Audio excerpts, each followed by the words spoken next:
Hello students. तो आज हम लोग समझने वाले हैं न्यूक्लियर मैग्नेटिक रेजोनेंस यानी एनएमआर स्पेक्ट्रोस्कोपी। देखिए, जो एनएमआर स्पेक्ट्रोस्कोपी होता है ये जो है एटॉमिक न्यूक्लियाई के मैग्नेटिक प्रॉपर्टी से संबंध रखता है। यानी एनएमआर जो होता है ये जो एटॉमिक न्यूक्लियाई है उनके मैग्नेटिक प्रॉपर्टी से संबंध रखता है। तो जैसे हम यहाँ पे देखें कि जो इलेक्ट्रॉन्स होते हैं, ये आपको पहले से ही पता होगा कि जो इलेक्ट्रॉन्स होते हैं ये अपने एक्सिस पे स्पिन करते हैं।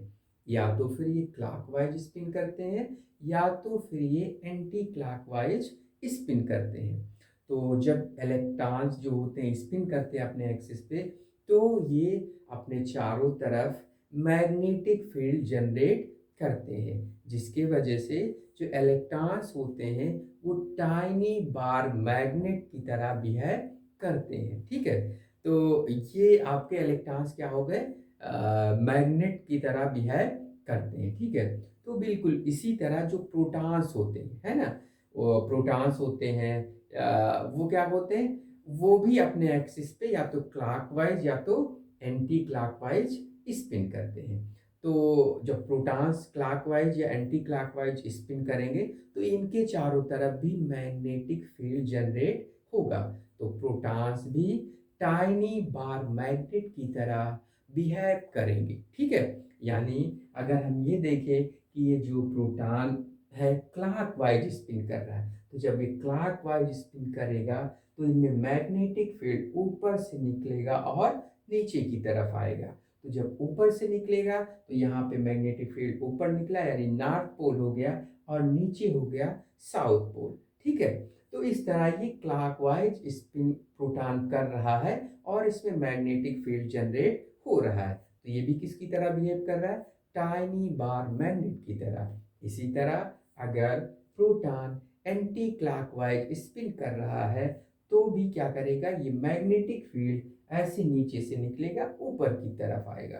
तो यहाँ पे मैग्नेटिक फील्ड नीचे से निकला इसलिए इधर नॉर्थ पोल हो गया और ऊपर साउथ पोल हो गया। ठीक है, तो इसका मतलब अब ये एंटी क्लॉकवाइज प्रोटॉन अगर स्पिन कर रहा है तो ये भी मैग्नेट की तरह बिहेव करेगा। ठीक है, तो इसका मतलब ये हो गया अगर हम इस मैग्नेट को मैग्नेटिक फील्ड में रखेंगे तो इनका क्या होगा, या तो अट्रैक्शन होगा या तो फिर रिपल्शन होगा। तो चलिए यहाँ पे देखते हैं। यहाँ पे देखो, अगर हम इन प्रोटॉन्स पे, है ना, जो क्लॉकवाइज स्पिन कर रहे हैं और एंटी क्लॉकवाइज स्पिन कर रहे हैं, अगर इन प्रोटॉन्स को हम मैग्नेटिक फील्ड इस पे अप्लाई करें, है ना, तो क्या होगा, जो क्लॉकवाइज स्पिन प्रोटॉन कर रहा था वो अट्रैक्ट हो जाएगा और जो क्या कहते हैं एंटी क्लॉकवाइज जो प्रोटॉन स्पिन कर रहा था वो रिपेल हो जाएगा। क्योंकि जब हम यहाँ अप्लाई कर रहे हैं तो इसका मतलब ये फोर्स लाइन निकल रहा है, मतलब ये नॉर्थ पोल हो गया। अब ये क्या करेगा, क्योंकि जो क्लॉकवाइज प्रोटॉन स्पिन कर रहा है उसका ऊपर नॉर्थ पोल है, साउथ नीचे, तो मैग्नेटिक फील्ड का नॉर्थ और इसका क्लॉकवाइज का ये साउथ, तो नॉर्थ साउथ में क्या हो जाएगा, अट्रैक्शन। और जबकि इसमें एंटी क्लॉकवाइज में क्या है, आपका नॉर्थ पोल नीचे साउथ पोल ऊपर, तो यहाँ नॉर्थ और नॉर्थ में क्या हो जाएगा, रिपल्शन। तो इस तरह जो है क्या होंगे, प्रोटॉन्स जो है दो एनर्जी लेवल में चले जाएंगे, है ना। तो अब हम यहाँ पे देखते हैं कि जैसे अगर हम, ये तो मैग्नेटिक फील्ड अप्लाई कर दिया, अगर मैग्नेटिक फील्ड अप्लाई ना करें, यानी अगर हम प्रोटॉन्स पे मैग्नेटिक फील्ड अप्लाई ना करें, तो क्या होता है कि ये जो प्रोटॉन्स होते हैं ये रैंडमली स्पिन करते हैं। कैसे स्पिन करते हैं, रैंडमली, यानी इनका जो स्पिन होगा यानी कोई निश्चित नहीं, ऊपर हो या नीचे हो, वो इधर भी इधर भी इधर भी करके क्या करते रहेंगे, अपने एक्सिस पे स्पिन करते रहेंगे। ठीक है, तो यानी जब मैग्नेटिक फील्ड नहीं होता है तो प्रोटॉन्स रैंडम स्पिन करते हैं। ठीक है, लेकिन अगर हम इन प्रोटॉन्स पे मैग्नेटिक फील्ड अप्लाई कर दें तो फिर क्या होगा, या तो प्रोटॉन्स का अट्रैक्शन होगा या तो फिर रिपल्शन होगा। ठीक है, तो कुछ प्रोटॉन्स क्या हो जाएंगे, अट्रैक्ट हो जाएंगे और कुछ प्रोटॉन रिपेल हो जाएंगे। ठीक है, तो अब देखिए यहाँ पे जो अट्रैक्शन हुआ, वो आपका अलाइंड ओरिएंटेशन कहलाएगा, है ना। और जो रिपेल हुआ वो आपका अपोज्ड ओरिएंटेशन कहलाएगा। अलाइंड कैसे? देखिए ये जो मैग्नेटिक फील्ड की लाइन मतलब जो डायरेक्शन है, वो ये जो आपके क्लॉकवाइज स्पिनिंग प्रोटॉन है, इनकी डायरेक्शन सेम है, इसलिए ये अलाइंड ओरिएंटेशन कहलाएंगे, ठीक है। अब ये देखो जो अलाइंड ओरिएंटेशन होते हैं प्रोटॉन्स, अलाइंड ओरिएंटेशन के, इनकी लो एनर्जी होती है ना, और इनको बोलते हैं हम अल्फा स्टेट, ठीक है। और जो हाई एनर्जी के प्रोटॉन्स होते हैं, इनको ये इनकी जो स्पिन है देखिए नीचे की तरफ है, ये और ये मैग्नेटिक फील्ड देखिए डायरेक्शन ऊपर, तो ये अपोजिट है इसका स्पिन, जस्ट है ना मैग्नेटिक फील्ड के, तो इसलिए अपोज्ड ओरिएंटेशन कहलाता है। और इसको यानी अपोज्ड ओरिएंटेशन की एनर्जी क्या होती है? हाई एनर्जी होती है ना, और इसको हम बोलते हैं बीटा स्टेट। तो अगर हम यहाँ पे बोल्ट्जमैन डिस्ट्रीब्यूशन लॉ को देखें तो लो एनर्जी स्टेट यानी अल्फा स्टेट की पॉपुलेशन ज़्यादा होगी, यानी बोल्ट्जमैन डिस्ट्रीब्यूशन लॉ के अकॉर्डिंग जो है लो एनर्जी स्टेट की पॉपुलेशन ज़्यादा होती है और हाई एनर्जी की जो है पॉपुलेशन कम होती है, ठीक है। तो यानी इसका मतलब यहाँ पे ये लो एनर्जी स्टेट में यानी अल्फा स्टेट में प्रोटॉन्स की संख्या ज़्यादा, और क्या होगा, हाई एनर्जी स्टेट में प्रोटॉन्स की संख्या कम, ठीक है। तो देखिए ये जो पहला काम हुआ मैग्नेटिक फील्ड का कि जब हमने प्रोटॉन्स पे मैग्नेटिक फील्ड अप्लाई किया तो ये दो एनर्जी स्टेट में चले गए। अब देखिए ये दो ही एनर्जी स्टेट में क्यों गए? क्योंकि जो भी कोई मैग्नेटिक न्यूक्लियाई होता है, अगर उनको हम मैग्नेटिक फील्ड में रखते हैं तो वो जो है मैग्नेटिक फील्ड में रखने पर वो जो है 2I+1 ओरिएंटेशन में चले जाते हैं, ठीक है। तो I यहाँ पे क्या है? न्यूक्लियर स्पिन क्वांटम नंबर, तो I है न्यूक्लियर स्पिन क्वांटम नंबर। अब देखिए यहाँ पे जो प्रोटॉन होता है उसका जो स्पिन क्वांटम नंबर होता है वो हाफ होता है, यानी यहाँ पे I की वैल्यू रखें तो 2 इंटू हाफ प्लस 1 यानी इज इक्वल टू 2। तो इसका मतलब प्रोटॉन जो होंगे वो 2 एनर्जी लेवल्स में जाएंगे, ठीक है, यानी 2 ओरिएंटेशन में जाएंगे। तो जिनका अगर न्यूक्लियर स्पिन क्वांटम नंबर जिन भी एटॉमिक न्यूक्लियाई के हाफ होता है यानी 1/2 होता है, वो दो एनर्जी स्टेट में चले जाते हैं। जैसे कि कार्बन 13 है ना, ये कार्बन का आइसोटोप है ना, कार्बन 12 है और कार्बन 13। तो कार्बन 13 का जो न्यूक्लियर स्पिन होता है वो होता है 1/2 यानी हाफ। इसी तरह F19 यानी फ्लोरीन 19 है तो इसका भी 1/2 ही होता है।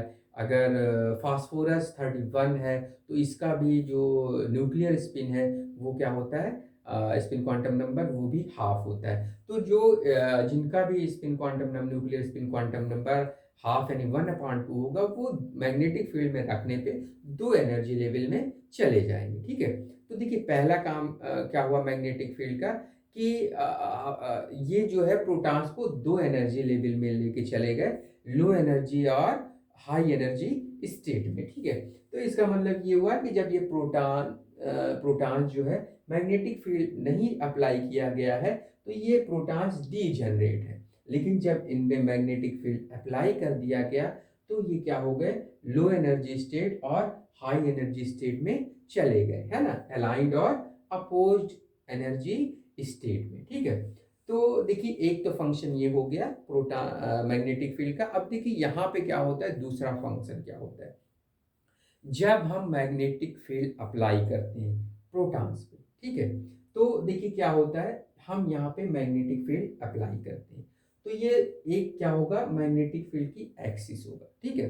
अब इस एक्सिस को प्रोटॉन जो होंगे थीटा एंगल मान के झुके होंगे, ठीक है, और वो अपने एक्सिस पे क्या कर रहे होंगे, स्पिन कर रहे होंगे। अब ये मानते हैं कि ये जो अलाइंड ओरिएंटेशन का प्रोटॉन है, ये जो मैग्नेटिक फील्ड का एक्सिस है उसको इसके एक्सिस से थीटा एंगल जो है वो झुका हुआ है, और झुक करके क्या कर रहा है, यानी यहाँ पे वो स्पिन कर रहा है। तो जैसे ये मैग्नेटिक फील्ड अप्लाई करेंगे, ये जो स्पिनिंग प्रोटॉन है ना, जो स्पिनिंग प्रोटॉन है ये क्या करने लगेगा, एक पाथ पे रिवॉल्व करने लगेगा। इस पाथ को हम बोलते हैं प्रिसिशन पाथ। तो ये आपका जो एक ऑर्बिट है यानी जो पाथ है जिसपे ये रिवॉल्व करने लगा, इस मैग्नेटिक फील्ड के एक्सिस को मान करके, इस एक्सिस को मान करके रिवॉल्व करने लगा, तो इसको बोलते हैं हम प्रिसेशनल मोशन या फिर लार्मार प्रिसेशन बोलते हैं। ठीक है, तो देखिए प्रिसेशनल मोशन क्या होता है कि यानी जो आपका यहाँ पे प्रोटॉन है, स्पिनिंग प्रोटॉन है जो कि थीटा एंगल पे झुका हुआ है, वो मैग्नेटिक फील्ड के इफेक्ट में क्या होता है, एक पाथ पे रिवॉल्व करने लगता है। ठीक है, तो रिवॉल्व करने लगता है, इसी को हम क्या बोलते हैं, प्रिसेशन मोशन या प्रिसेशनल मोशन। तो अब हम ये देखते हैं कि यहाँ पे ये जो प्रिसेशनल मोशन, इसका डेफिनेशन क्या होगा, यानी the revolution of a spinning and inclined proton around an axis of applied magnetic field is called as precessional motion और लार्मार प्रिसेशन, है ना। यानी जो इस जो थीटा एंगल पे प्रोटॉन झुका है, स्पिन कर रहा है, उस वो जो है क्या करता है, जो एक्सिस है अप्लाइड मैग्नेटिक फील्ड के, उसके चारों तरफ जो रिवॉल्व कर रहा है, तो इसी को बोलेंगे हम जो है प्रिसेशनल मोशन या फिर लार्मार प्रिसेशन। ठीक है, तो देखिए ये जो अब इसकी ये पर सेकंड कितनी बार रिवॉल्व करता है, तो ये कहलाता है उसकी प्रिसेशनल फ्रीक्वेंसी, यानी the number of revolution per second by A spinning proton around the axis of applied magnetic field is called as precessional frequency, है ना। यानी इस मैग्नेटिक फील्ड के जो एक्सिस है वो स्पिनिंग प्रोटॉन पर सेकेंड कितने बार जो है रिवॉल्व कर रहा है, तो उसकी क्या कहलाएगी, प्रिसेशनल फ्रीक्वेंसी कहलाएगी। ठीक है, तो इस तरह जो है आपका ये हो गया प्रिसेशनल फ्रीक्वेंसी। ठीक है, अब देखिए क्या करते हैं हम यहाँ पे, अगर मैग्नेटिक फील्ड बढ़ाएंगे तो प्रिसेशनल फ्रीक्वेंसी बढ़ जाएगी। ठीक है, अब प्रिसेशनल फ्रीक्वेंसी कैसे बढ़ेगी, देखिए यहाँ पे हम देखते हैं, ये जो आपका यहाँ पे क्या कहते हैं कि जो एंगुलर प्रिसेशनल वेलोसिटी है वो ओमेगा जो है डायरेक्टली प्रोपोर्शनल होता है बी नॉट, यानी बी नॉट क्या है, अप्लाइड मैग्नेटिक फील्ड, तो बी नॉट के डायरेक्टली प्रोपोर्शनल होगा। तो यानी जितना ज़्यादा आप क्या करेंगे, मैग्नेटिक फील्ड बढ़ाएंगे, इसकी जो एंगुलर प्रिसेशनल वेलोसिटी है वो उतनी ही ज़्यादा होगी। अब देखिए यहाँ पे हम ये आपको लिख सकते हैं ओमेगा इज इक्वल टू, ये कांस्टेंट आ गया गामा इंटू बी नॉट, तो ये गामा जो है ये कांस्टेंट है, ये कहलाता है जो gamma is the gyromagnetic ratio. ठीक है, तो किसी भी न्यूक्लियाई के लिए ये क्या होगा, इसकी वैल्यू कांस्टेंट होगा। अब ये होता कितना है, ये आपका जो आपका गामा है इज इक्वल टू 2 पाई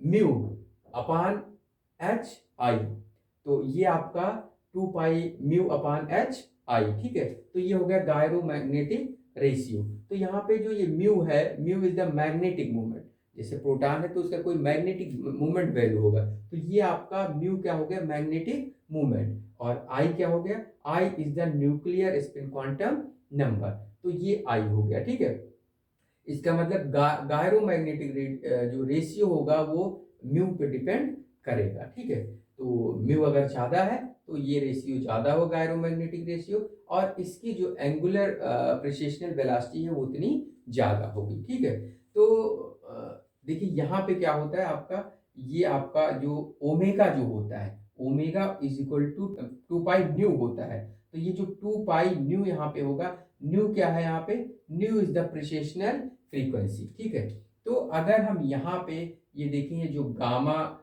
ये सॉरी ओमेगा की वैल्यू जो है, ओमेगा की वैल्यू हम यहाँ पे क्या करें, ओमेगा की वैल्यू यहाँ पे हम पुट कर दें, तो ये 2 पाई न्यू है, तो आपका 2 pi nu is equal to gamma B naught, यानी आपका न्यू इज इक्वल टू हो जाएगा गामा बी नॉट अपॉन 2 पाई।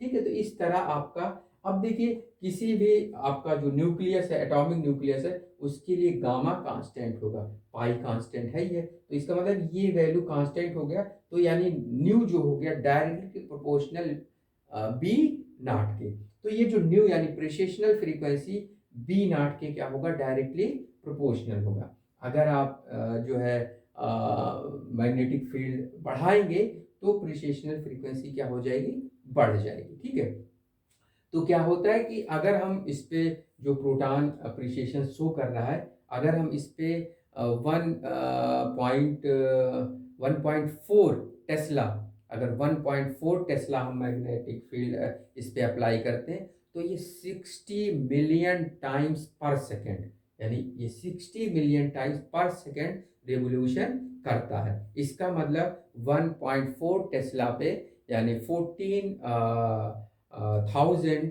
गॉस, यानी 14,000 गॉस पे क्या होगा, इसका जो प्रिसिशनल फ्रीक्वेंसी होगी वो होगी 60 मेगा हर्ट्ज, यानी यहाँ पे जो आपका प्रिसिशनल फ्रीक्वेंसी क्या होगा, 60 मेगा हर्ट्ज। लेकिन अगर हम यहीं पे क्या करें, इसका मैग्नेटिक फील्ड और बढ़ा दें, अप्लाइड मैग्नेटिक फील्ड को और बढ़ाएं, मान लीजिए इसका मैग्नेटिक फील्ड हम 2.3 कर देते हैं टेस्ला, तो क्या होगा, इसका जो प्रिसिशनल फ्रीक्वेंसी हो जाएगा वो 100 यानी 100 मेगा हर्ट्ज हो जाएगा। ठीक है, और अगर हम क्या करें 14.1 टेस्ला मैग्नेटिक फील्ड कर दें तो क्या होगा, इसकी जो प्रिसिशनल फ्रीक्वेंसी हो जाएगा 600 मेगा हर्ट्ज। इसका मतलब ये जो प्रिसिशनल फ्रीक्वेंसी होता है वो मैग्नेटिक फील्ड के डायरेक्टली प्रोपोर्शनल होता है। ठीक है, तो ये आपका हो गया यहाँ पे प्रिसिशनल मोशन और प्रिसिशनल फ्रीक्वेंसी। ठीक है, तो अब देखिए क्या होता है कि ये जो प्रोटॉन है इस तरह ये अलाइंड ओरिएंटेशन में प्रिसिएशन करता है। इसी तरह जो प्रोटॉन अपोज्ड ओरिएंटेशन में होंगे वो भी थीटा एंगल पे झुके हुए और वो भी क्या करेंगे, प्रिसिएशन करेंगे। ठीक है, वो भी एक्सिस मान करके क्या करेंगे, एक पाथ पे घूमेंगे। ठीक है, तो देखिए जब ये अलाइंड ओरिएंटेशन में होता है तो क्लॉकवाइज प्रिसिएशन करता है, और जब वो एंटी क्लॉकवाइज में होता है तो वो फिर आपका सॉरी सॉरी ये जब आपका अपोज्ड ओरिएंटेशन में होता है तो एंटी क्लॉकवाइज ये प्रिसिएशन करता है। और जब ये क्लॉकवाइज कब प्रिसिएशन करेगा और एंटी क्लॉकवाइज प्रिसिएशन कब करेगा, जब ये गायरोमैग्नेटिक यानी गामा वैल्यू अगर पॉजिटिव है तो ये इसका जो प्रिसिएशन होता है वो क्लॉकवाइज होता है, और अगर ये गामा वैल्यू अगर ये निगेटिव है तो ये एंटी क्लॉकवाइज प्रिसिएशन करता है। ठीक है, तो इसका मतलब ये देखिए यहाँ पे प्रोटॉन क्या कर रहा है, क्लॉकवाइज प्रिसिएशन कर रहा है लो एनर्जी स्टेट यानी अलाइंड ओरिएंटेशन में। इसी तरह प्रोटॉन अपोज्ड ओरिएंटेशन में ये आपका ये क्लॉकवाइज और अपोज्ड ओरिएंटेशन में एंटी क्लॉकवाइज ये क्या करता है, प्रिसिएशन करता है। ठीक है, तो इसका मतलब क्या हो गया कि जो प्रोटॉन्स हैं उनको मैग्नेटिक फील्ड में रखेंगे तो वो दो एनर्जी स्टेट में जाएंगे, अलाइंड और अपोज्ड ओरिएंटेशन, यानी low energy state and high energy state, है ना। उसके बाद क्या होगा, इन प्रोटॉन्स में प्रिसिएशन होगा यानी अलाइंड ओरिएंटेशन में और अपोज्ड ओरिएंटेशन में। अब क्या होगा, ये जो लो एनर्जी स्टेट का जो प्रोटॉन्स है ये क्या करेगा, रेडियो फ्रीक्वेंसी को एब्जॉर्ब करेगा यानी रेडियो वेव को एब्जॉर्ब करेगा, और वो अलाइंड से कहा जाएगा अपोज्ड ओरिएंटेशन में जंप कर जाएगा। ठीक है, तो देखिए ये, लेकिन इसके लिए कंडीशन होता है, ऐसे नहीं कि सारे प्रोटॉन्स कहीं भी कोई भी फ्रीक्वेंसी का रेडियो वेव आप अप्लाई कर दें और ये जो है प्रोटॉन जंप करके हाई एनर्जी स्टेट यानी अपोज ओरिएंटेशन में चले जाएंगे, ऐसा बिल्कुल नहीं होता है। क्या होता है कि जब रेडियो फ्रीक्वेंसी यानी जो रेडियो वेव है उसकी फ्रीक्वेंसी इस जो प्रोटॉन है जो प्रिसिएशन कर रहा है, प्रिसिएशनल मोशन, इस प्रिसिएशनल फ्रीक्वेंसी के रेडियो फ्रीक्वेंसी क्या हो जाएगा, सेम हो जाएगा, तो फिर क्या हो जाएगा, ये जो प्रोटॉन है अलाइंड ओरिएंटेशन का वो जंप करके कहाँ चले जाएगा, अपोज्ड ओरिएंटेशन में। तो देखिए हम इस कंडीशन को बोलते हैं कि जब प्रिसिएशनल फ्रीक्वेंसी और जो रेडियो फ्रीक्वेंसी है ये मैच कर जाए यानी सेम हो जाए तो इसे बोलते हैं कि ये दोनों रेजोनेंस में आ गए। ठीक है, तो इसीलिए इसका नाम पड़ गया न्यूक्लियर मैग्नेटिक रेजोनेंस। तो कंडीशन के लिए क्या है, मतलब यहाँ पे प्रोटॉन जंप करने के लिए लो एनर्जी से हाई एनर्जी के लिए में जंप करने के लिए कंडीशन क्या है कि इसकी जो प्रिसिएशनल फ्रीक्वेंसी है वो जो रेडियो फ्रीक्वेंसी है वो मैच करने चाहिए, सेम होने चाहिए, यानी रेजोनेंस कंडीशन में होने चाहिए, ठीक है। तो अब क्या होगा, अगर हम करेक्ट फ्रीक्वेंसी का इस पे रेडियो फ्रीक्वेंसी अप्लाई करें, रेडियो वेव अप्लाई करें, तो ये लो एनर्जी स्टेट यानी अलाइंड ओरिएंटेशन से जंप करके अपोज्ड ओरिएंटेशन में चला जाता है, ठीक है। तो ये अब अपोज्ड ओरिएंटेशन में चला गया और ये कितनी एनर्जी को एब्जॉर्ब किया, अगर हम इसको क्या करें, रिकॉर्ड कर लें, तो क्या होगा, हमें स्पेक्ट्रम जो मिलेगा वो कहलाएगा NMR स्पेक्ट्रम कहलाएगा, ठीक है। तो यहाँ पे क्या होता है कि जो कंपाउंड यानी जो कंपाउंड्स होते हैं उसमें जो प्रोटॉन्स होते हैं उनका सभी का इलेक्ट्रॉनिक इन्वायरमेंट एक जैसे नहीं होता है, तो सभी का जो ट्रांजिशन होता है वो अलग अलग फ्रीक्वेंसी पे होता है, ठीक है। तो यानी जितने तरह प्रोटॉन के सेट होंगे अलग अलग फ्रीक्वेंसी वाले, तो उनका क्या होगा, अलग अलग इलेक्ट्रॉनिक इन्वायरमेंट वाले, तो उनका उतने तरह के वहाँ पे सिग्नल आ जाएंगे, ठीक है। यानी उतने सिग्नल आ जाएंगे, ठीक है। तो यहाँ पे क्या होता है कि ये तो हो गया प्रोटॉन का ट्रांजिशन, है ना, कि या लो एनर्जी से कहाँ गया हाई एनर्जी में। अब ये क्या करेगा, तुरंत एनर्जी को क्या करेगा, वहाँ से ये आप एनर्जी को इमिट करेगा और ये कहाँ जाएगा, लो एनर्जी यानी फिर अलाइंड ओरिएंटेशन में। तो इस फिनोमेना को हम बोलते हैं प्रोटॉन फ्लिपिंग। क्या बोलेंगे, प्रोटॉन फ्लिपिंग। तो यहाँ पे प्रोटॉन ये इस तरह फ्लिपिंग होगा और प्रोटॉन लो एनर्जी से हाई और हाई एनर्जी से लो एनर्जी स्टेट में आ जाएगा, ठीक है। तो देखिए यहाँ पे ये तो हो गया। अब इसके बाद हम देखते हैं कि इसके स्पेक्ट्रम को रिकॉर्ड कैसे किया जाएगा। देखिए यहाँ पे दो चीज़ें हमें यहाँ पे देखना है कि एक तो आप क्या कर रहे हो, रेडियो फ्रीक्वेंसी अप्लाई कर रहे हो, और यहाँ पे क्या है, जो है आपका प्रिसेशनल फ्रीक्वेंसी, ये मैच होना चाहिए। तो हमें मैच कराना है, तो हम एक को कांस्टेंट रखें, दूसरे को वेरी करें। तो अगर हम क्या करेंगे, रेडियो फ्रीक्वेंसी को क्या करते हैं, वेरी करते हैं, और मैग्नेटिक फील्ड को आप कांस्टेंट रखते हो, तो इसको हम बोलते हैं फ्रीक्वेंसी स्वीप मेथड। यानी हम इसमें रेडियो फ्रीक्वेंसी को क्या कर रहे हैं, वेरी कर रहे हैं, ठीक है। तो एक मेथड तो ये हो गया जिसमें फ्रीक्वेंसी स्वीप मेथड यूज करेंगे, यानी हम इसमें रेडियो फ्रीक्वेंसी को जो है वेरी करेंगे, जबकि मैग्नेटिक फील्ड को कांस्टेंट रखें। और दूसरा होता है फील्ड स्वीप मेथड। तो फील्ड स्वीप मेथड में क्या होता है, इसमें हम जो मैग्नेटिक फील्ड है उसको वेरी करते हैं और जो रेडियो फ्रीक्वेंसी है उसे कांस्टेंट रखते हैं, है ना।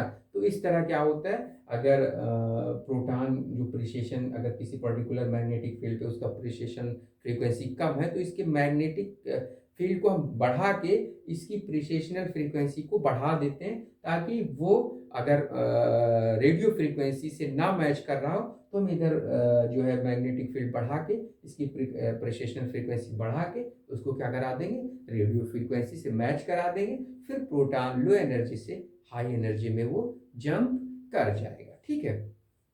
तो ये रहा आपका NMR स्पेक्ट्रम का जो फिनोमेना, NMR स्पेक्ट्रोस्कोपी का जो फिनोमेनन है वो क्या है। अब आपको अगर ये वीडियो जो है समझ में आया हो तो चैनल को सब्सक्राइब करिए, वीडियो को लाइक करिए और शेयर करिए। Thank you.